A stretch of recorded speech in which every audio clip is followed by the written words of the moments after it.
The Make America Great faction of the conservative wing, despite their controversies, had one thing right over the years of growth into becoming the most influential voices of the Republican Party. That was the war on pedophiles and child rapists. For years, Americans listened as influencers like current Deputy Director of the FBI Dan Bongino and current Director of the FBI Kash Patel ranted on in their videos or podcasts about the wealthy and powerful clients of infamous child sex trafficker Jeffrey Epstein. I surely took part in exposing this very legitimate conspiracy. Viral posts were shared across social media, and with mainstream media even playing their part, albeit with bias, the news spread across the globe. Even Donald Trump ran on a promise to expose all files and documents related to the case, including a list of the shady elites involved. Here we are, 6 years later from the date of Epstein's hardly believed and highly questionable suicide. Trump is now president for the second time, and the American people have been waiting for over 6 months for him to make true on his promise. What do we get instead? Photo ops, talking points, heavily redacted documents, and lies. Let's start with the facts of the matter. The American right wing has always been lousy with pedophiles. The GOP's longest running Speaker of the House, Dennis Hastert, sexually abused teenage boys when he was a teacher and wrestling coach. His fellow Republican congressman and former wrestling coach Jim Jordan protected a pedophile from prosecution.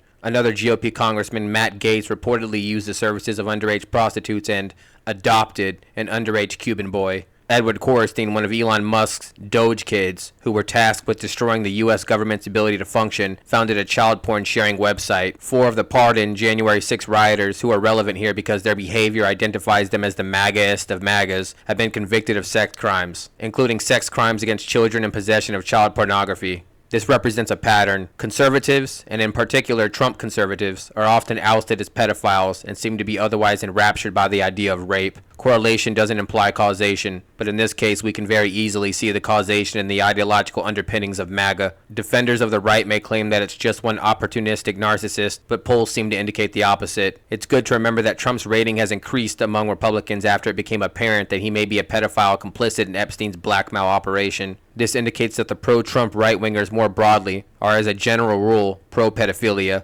pro-crime, and probably a slew of other disgusting things. As evidenced by its embrace of the Tate brothers, MAGA is an ideology which apparently approves of sex trafficking. You might be tempted to assume that they'd limit themselves to the rape of women, odious though that alone may be, but their further embrace of Costin Alamariu, a homosexual Jewish neocon better known as Bronze Age pervert, and their support for Putin's Russia, who both espouse male-on-male rape as core values, indicates that MAGA is not averse to some good old-fashioned Dedovshchina either. After all, what could be more trad and masculine than anally raping your subordinates in order to assert your authority? At the core of this love affair with rape is the notion that authority is absolute and that to challenge authority for any reason is heresy. Hence, when some of them claim that a man has authority over women, this insinuates the authority to rape and the woman has no recourse. When a man has authority of other men, this also includes the authority, nigh the duty, to rape them. And if they object, well, that is just liberalism. This sounds bonkers, but this is precisely what right-wing thinkers unburdened by the need to speak cautiously say. Mike Maxwell of Imperium Press has claimed for a long time that any desire to control or restrain authority is ontologically evil and can only result in liberalism. When confronted with the fact that the logical endpoint of such a worldview is the Fritzl household, where Joseph Fritzl locked his daughter in a basement, raped her over a period of 24 years until she produced 7 children, and then raped her in front of them, all Mr. Maxwell can do is tepidly agree, but then hastily claim that most parents wouldn't go that far. So is it any stretch that if conservatives believe that raping women is A-OK, it boosts the birth rate, you know? And if they believe that raping men is A-OK, it asserts dominance, you know?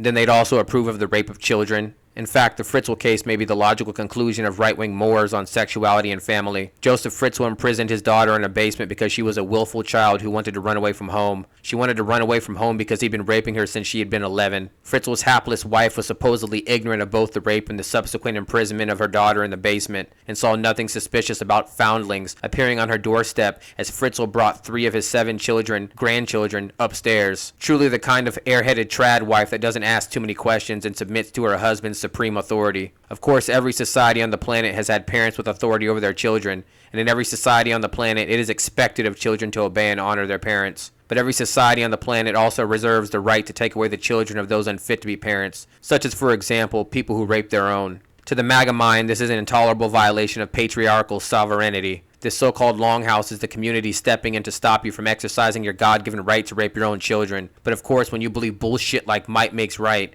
then certainly children who have no might should logically have no rights. This video focuses on close-kin pedophilia because that's the overwhelmingly majority of child molestation. When defenders try to muddy the waters of pedophilia, they try to ignite stranger danger type moral panics, insinuating that pedophiles are unknown to the victim, roving from town to town in windowless vans and luring children with candy. Children, of course, are not stupid, and they don't usually enter strangers' windowless vans. No, the bulk of child sexual abuse takes place at the hands of trusted authority figures and family members. Uncles, fathers, mothers, pastors, teachers, coaches, priests, camp counselors. People that the child is taught to trust and respect. These kinds of authoritarian right-wingers demonizes the willful, disobedient child, then act shocked when the child complies with the sexual advances of a pedophile priest. And make no mistake, the right, and especially the evangelical often right, expects children to be obedient little robots, as demonstrated in several rather disturbing accounts. Someday soon, the obese, old, and infirm Trump will be gone. However, what he will leave behind is a Republican Party which has gone to bat for the rights of billionaires and those they deem as heroes to rape children. This culture war of the Trump era has also produced the new right,